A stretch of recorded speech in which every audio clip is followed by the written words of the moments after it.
Students, good morning. चलिए चलते हैं अपने टॉपिक की तरफ। देखिए हमारा टॉपिक चल रहा था फाइनल अकाउंट्स विद एडजस्टमेंट्स। ठीक है, पिछली क्लास में हमने एक्सपेंसेस बेस्ड एडजस्टमेंट्स पढ़ी थी, जिसके अंदर हमने आउटस्टैंडिंग और प्रीपेड एक्सपेंसेस और इंटरेस्ट ऑन कैपिटल और बाकी एक्सपेंसेस की एडजस्टमेंट पढ़ी थी। ठीक है, इस क्लास में हम पढ़ेंगे इनकम बेस्ड एडजस्टमेंट, यानी वो एडजस्टमेंट जो हमारी इनकम के ऊपर बेस्ड है। तो सबसे पहले कौन सी आती है, अक्रूड या फिर आउटस्टैंडिंग इनकम। देखिए इनका ट्रीटमेंट सेम ही रहता है, इस वजह से नॉर्मल बोलचाल में अक्रूड और आउटस्टैंडिंग को सेम ही समझ लिया जाता है, लेकिन एक्चुअल में क्या है, अक्रूड और आउटस्टैंडिंग इनकम में डिफरेंस है। क्या डिफरेंस है, देखिए पहले हम थोड़ा सा कंसेप्ट पढ़ लेते हैं कि अक्रूड इनकम कौन सी होती है और आउटस्टैंडिंग इनकम कौन सी होती है। आउटस्टैंडिंग इनकम देखिए वो इनकम होती है जो ड्यू तो हो गई लेकिन रिसीव नहीं हुई।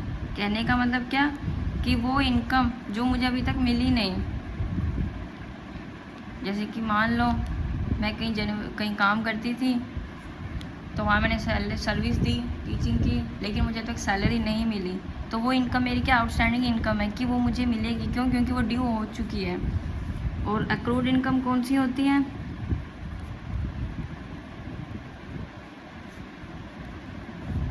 जो ना ही ड्यू हुई है ना ही रिसीव हुई है। अब आप कहोगे मैडम ये ऐसे कैसे हो गया, जब इनकम ड्यू ही नहीं हुई तो फिर वो हमारी इनकम कैसे हो गई। देखिए मैं आपको एक एग्जांपल से ये चीज़ समझाती हूँ। मान लीजिए एग्जांपल लेते हैं हम कि मेरे पास 1,00,000 रुपए के 12% डिबेंचर्स हैं। ठीक है, इस पे इंटरेस्ट मुझे कैसे मिलता है, हाफ ईयरली। कहने का मतलब है 30 जून और 31 दिसंबर। ठीक है, पे मुझे क्या मिलता है, इंटरेस्ट मिलता है। अब देखिए मेरी बुक्स कब क्लोज होती हैं, यानी मेरा फाइनेंशियल ईयर कब क्लोज होता है, 31 मार्च को। ठीक है, तो देखिए 31 मार्च को क्या होगा, जो दिसंबर चली गई एक है ना, उस दिसंबर का जो मेरा इंटरेस्ट है वो क्या है, जो दिसंबर चली गई मार्च है ना, वो इंटरेस्ट मेरा क्या ड्यू हो गया।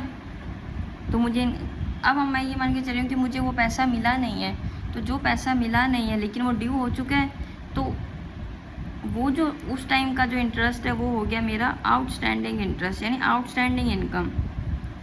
क्यों? क्योंकि वो ड्यू हो चुकी है। ऐसे ही नेक्स्ट जून में जो मार्च का, देखो मार्च को अकाउंट्स क्लोज होंगे, उसके बाद अप्रैल मई जो जून आएगा। ठीक है, जो इंटरेस्ट मुझे जून में मिलना है 30 जून को, तो क्या वो इंटरेस्ट अभी मेरा मिलना बनता है, नहीं। क्यों? क्योंकि वो ड्यू ही कब होगा, वो ड्यू ही जून में होगा। तो जो चीज़ ड्यू होगी जून में तो वो मुझे तभी मिलेगी, लेकिन जब मैं बुक्स क्लोज कर रही हूँ कब, 31 मार्च को, तो यानी 3 महीने, जनवरी फरवरी और मार्च, ये 3 महीने का इंटरेस्ट तो क्या है मेरा, मैं तो ये मानूंगी ना कि मेरा ये 3 महीने का इंटरेस्ट बनता ही है। तो ये जो मेरा इंटरेस्ट है ये मेरा अक्रूड इंटरेस्ट है, ये मेरी अक्रूड इनकम है। क्यों? क्योंकि अभी ड्यू नहीं हुई है, ड्यू जून में होगी। ठीक है, और तभी मुझे रिसीव होगी। लेकिन मैं बुक्स क्लोज कब कर रही हूँ, 31 मार्च को। तो जब हम ये एडजस्टमेंट्स करते हैं तो हम ये मान के एडजस्टमेंट करते हैं कि इस साल का जितना भी इनकम है, चाहे वो मिला हो चाहे नहीं मिली हो, वो इसी साल दिखाई जाए, ताकि हमें सही P&L पता चले। ठीक है, तो ये इनकम मेरी कौन सी हो गई, अक्रूड इनकम। होपफुली आपको डिफरेंस समझ आ गया होगा। आउटस्टैंडिंग ड्यू हो गई लेकिन रिसीव नहीं हुई, ये ड्यू ही नहीं हुई इसलिए रिसीव भी नहीं हुई है। ठीक है, अब चलिए देखते हैं इसका अकाउंटिंग ट्रीटमेंट कैसे होता है। इसका अकाउंटिंग ट्रीटमेंट कैसे होगा, देखो हमने एक रूल पढ़ा था नॉमिनल अकाउंट का, debit all expenses and losses, credit all incomes and gain. ठीक है, तो बस यही रूल हमें फॉलो करना है। आउटस्टैंडिंग या अक्रूड क्या है, हमारी इनकम है, तो इनकम क्या होगी, क्रेडिट, तो टू इनकम अकाउंट, जो भी वो इनकम है, रेंट है, इंटरेस्ट है, टू इंटरेस्ट अकाउंट। ठीक है, और डेबिट किसको करेंगे। अब ये इनकम देखो अगर मुझे मिल गई होती तो मैं यहाँ क्या लिखती, कैश अकाउंट दिया क्योंकि पैसा आ रहा है, लेकिन क्या पैसा आया नहीं, ये इनकम क्या है मुझे मिली नहीं, तो इनकम क्या है मेरी, ये अक्रूड या आउटस्टैंडिंग है। तो हम क्या लिख देंगे, अक्रूड इनकम या फिर आउटस्टैंडिंग इनकम अकाउंट दिया। देखिए इसका नेम ऑलमोस्ट इनका क्या ट्रीटमेंट सेम है, इसीलिए हम नॉर्मल इनको सेम ही इनकम समझ लेते हैं, लेकिन इनमें फ़र्क है। जैसे लास्ट एग्जांपल के अकॉर्डिंग अगर हम करते तो हम देखिए 31 दिसंबर का इंटरेस्ट हमारा क्या है, ड्यू है, आउटस्टैंडिंग इनकम। तो देखो अगर हम करते तो हम एंट्री क्या करते हैं, अगर हम उस एग्जांपल को लेके एंट्री करते तो टू इंटरेस्ट, क्योंकि इंटरेस्ट इनकम मुझे मिलनी है और इंटरेस्ट क्या है मेरा, देखो जो जून वाला इंटरेस्ट है वो तो अक्रूड है, तो मैं एंट्री करूँगी अक्रूड इंटरेस्ट अकाउंट दिया। अगर दिसंबर वाले इंटरेस्ट की एंट्री करती तो मैं क्या एंट्री करती, आउटस्टैंडिंग इंटरेस्ट अकाउंट दिया टू इंटरेस्ट अकाउंट। ठीक है, अब देखिए क्वेश्चन आता है कि इसी हम कहाँ दिखाएंगे, हम ये मान के देखो एडजस्टमेंट कर रहे हैं कि ये एडजस्टमेंट ट्रायल बैलेंस बनाने के बाद हो रही है, तो इसे कहाँ शो किया जाएगा, अक्रूड या फिर आउटस्टैंडिंग इनकम को हम कहाँ शो करेंगे। देखो जब भी ट्रायल बैलेंस बनाने के बाद एडजस्टमेंट होती है तो बैलेंस शीट में दो जगह दिखाई जाती है, फाइनेंशियल स्टेटमेंट्स में दो जगह दिखाई जाती है। कहाँ कहाँ पर देखो, एक तो हम दिखाएंगे बैलेंस शीट में, बैलेंस शीट में कहाँ, एसेट साइड में। क्यों, क्योंकि ये इनकम है, अभी मुझे पैसा मिलेगा तो ये क्या है, मेरी एसेट है कि मेरे पास कोई चीज़ पैसा मेरे पास आएगा। ठीक है, दूसरा हम कहाँ दिखाएंगे, P&L के क्रेडिट साइड में, क्योंकि जितनी भी इनकम है वो कहाँ दिखाई जाती है, क्रेडिट साइड। कैसे, उस पर्टिकुलर इनकम में ऐड करके दिखाएंगे क्रेडिट साइड। क्यों, क्योंकि ये इनकम है मुझ इसी साल की मेरी इनकम है, इस वजह से। ठीक है, अब सेकंड हमारा आता है अनअर्न्ड इनकम, या फिर हम कह सकते हैं इनकम रिसीव्ड इन एडवांस। ठीक है, अब देखिए इनकम रिसीव्ड इन एडवांस कहाँ शो, क्या कौन सी इनकम होती है, वो इनकम जो मुझे यानी किसी ने पहले ही पैसा दे दिया लेकिन अभी मैंने उसको कोई सर्विस नहीं दिया या है ना, तो वो क्या हो गया, इनकम रिसीव्ड इन एडवांस। तो अब ये कैसे शो, इसकी क्या एंट्री होगी, देखो जब हमको इनकम आती है ना तब हम क्या एंट्री करते हैं, मेरे पास इनकम आई यानी पैसा आया तो मैं एंट्री क्या करूँगी, कैश अकाउंट दिया टू इनकम अकाउंट, क्योंकि रूल क्या है, क्रेडिट और इनकम एंड गेन्स। ठीक है, लेकिन एडजस्टमेंट एंट्री क्या करूँगी मैं 31 मार्च को। देखो वो एंट्री करने से पहले मैं आपको एक एग्जांपल से पहले ये एंट्री समझा देती हूँ, फिर हम ये एंट्री करेंगे। ठीक है,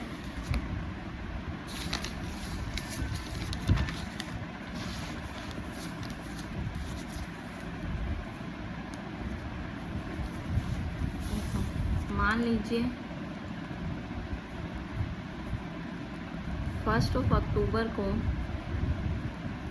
मैंने किसी को बिल्डिंग रेंट पे दे रखी थी, तो उसने मुझे रेंट पे किया एडवांस में, कितना 7200 9 मंथ्स के लिए। ठीक है, अब देखो मेरी बुक्स कब क्लोज होती हैं, 31 मार्च को, तो उस अकॉर्डिंग देखा जाए तो अक्टूबर नवंबर दिसंबर जनवरी फरवरी मार्च मेरा 6 मंथ्स का रेंट क्या है, इस साल का है, और 3 मंथ्स का रेंट क्या है मेरा, मार्च के बाद वाला जो रेंट है वो एडवांस रेंट है ना। कितना रेंट एडवांस बनता है, देखो हम कैलकुलेट कर लेते हैं, 7200 अपॉन 9 इंटू 3 करेंगे तो 2400 तो मेरा क्या एडवांस रेंट है, और इस साल का रेंट मेरा कितना बनता है,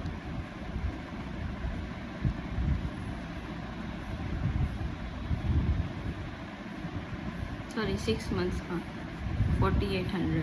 ठीक है, अब देखो मैं क्या एंट्री करूँगी, 1 अक्टूबर को जब मुझे इंटरेस्ट मिला, रेंट मिला, तो मैंने एंट्री की कैश अकाउंट दिया, क्यों पैसा आया। 2 कहाँ से आया, रेंट से, तो 2 रेंट अकाउंट कितना, तब तो मुझे पूरे 7200 ही मिले थे, ठीक है, रेंट रिसीव्ड। अब 31 मार्च को मेरी एडजस्टमेंट एंट्री क्या होगी, जो मेन हमें पढ़नी है। देखिए ये एंट्री करवाने का या इस एग्जांपल के थ्रू जाने का यही मेन मोटिव है कि आपको कंसेप्ट इजीली क्लियर हो जाए, आपके लिए ये चीज़ बहुत इजी बन जाए, आपको एंट्री याद ना करनी पड़े। देखिए क्या 7200 पूरा का पूरा रेंट इस साल का है, नहीं, इस साल का रेंट कितना है, सिर्फ 4800। तो यानी मैंने एडवांस रेंट यानी ज़्यादा रेंट, जो नेक्स्ट ईयर का रेंट कितना है 7200 में से 2400 क्या है, नेक्स्ट ईयर का रेंट है, यानी मैंने 7200 ज़्यादा दिखा रखा है। इस साल का तो सिर्फ 4800 ही बनता है, बाकी का जो 2400 क्या है, नेक्स्ट ईयर का है, यानी मैंने इसके अंदर 2400 ज़्यादा दिखा रखा है रेंट, क्योंकि 2400 तो अगले साल का है।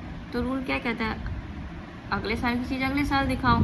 तो ये रेंट क्या है, मैंने यानी 7200 से क्रेडिट कर रखा है। अगर मुझे इसमें से 2400 कम करने, तो मैं क्या करूँगी, इस अकाउंट को डेबिट कर दूँगी ताकि इफेक्ट ख़त्म हो जाए। तो एंट्री क्या होगी, रेंट अकाउंट DR, यानी मैंने क्या किया, इतने से रेंट को डेबिट कर दिया कि अब ये रेंट मेरा इतना नहीं बनता, कितना, 2400 मेरा नहीं है, 2400 तो अगले साल का है। तो 2400 मेरा कौन सा रेंट है, यानी मैंने क्या किया, यहाँ क्रेडिट किया था तो यहाँ क्या कर दिया, डेबिट। 2 कौन सा रेंट है, अनअर्न्ड रेंट, या फिर रेंट रिसीव्ड इन एडवांस लिख दो, कितना, 2400, ये मेरा क्या हो गया, अगले साल का हो गया, ठीक है। तो यही मेरी एडजस्टमेंट एंट्री होगी। क्या, देखो पहले मैंने क्या एंट्री की थी, इसी पेज पे बता रही हूँ ताकि आपको चीज़ साथ के साथ क्लियर हो जाए।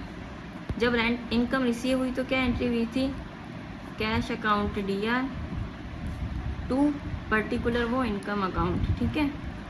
अब एडजस्टमेंट एंट्री मेरी क्या हो जाएगी,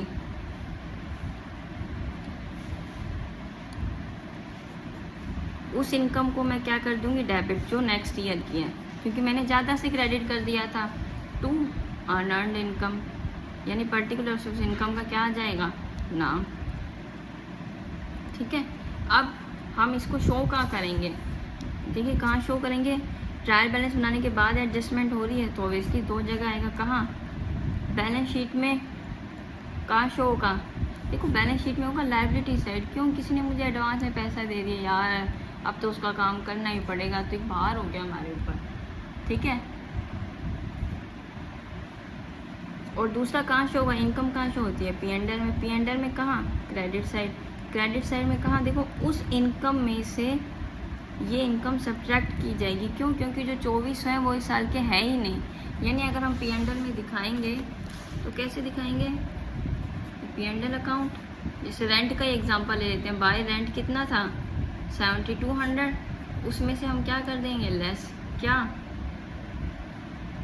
advance rent, rent in advance कितना, 2400 माइनस करके, तो इस साल का रेंट कितना है 4800, हमने वो शो कर दिया, ठीक है।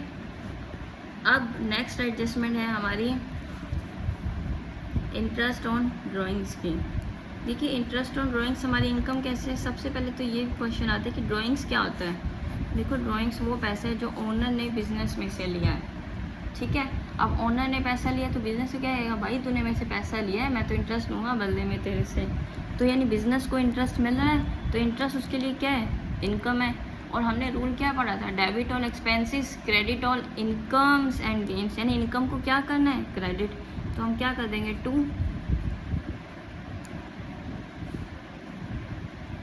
इंटरेस्ट ऑन ड्राइंग्स अकाउंट, ठीक है। तो अब हम डेबिट किसको कर देंगे, पैसा मुझे किससे लेना है, इंटरेस्ट का, ओनर से। और ओनर का देखो कोई भी काम किया जाता है ना, ओनर से पैसा लेना या देना किससे किया जाता है, कैपिटल अकाउंट से, तो डेबिट किसको कर देंगे, कैपिटल अकाउंट को। तो capital account DR, 2 interest on drawings. अब इंटरेस्ट ऑन ड्राइंग्स को हमें कहाँ शो करना है, देखो बैलेंस शीट में तो हम कहाँ शो करेंगे, कैपिटल में से सब्ट्रैक्ट कर देंगे इंटरेस्ट ऑन ड्राइंग्स,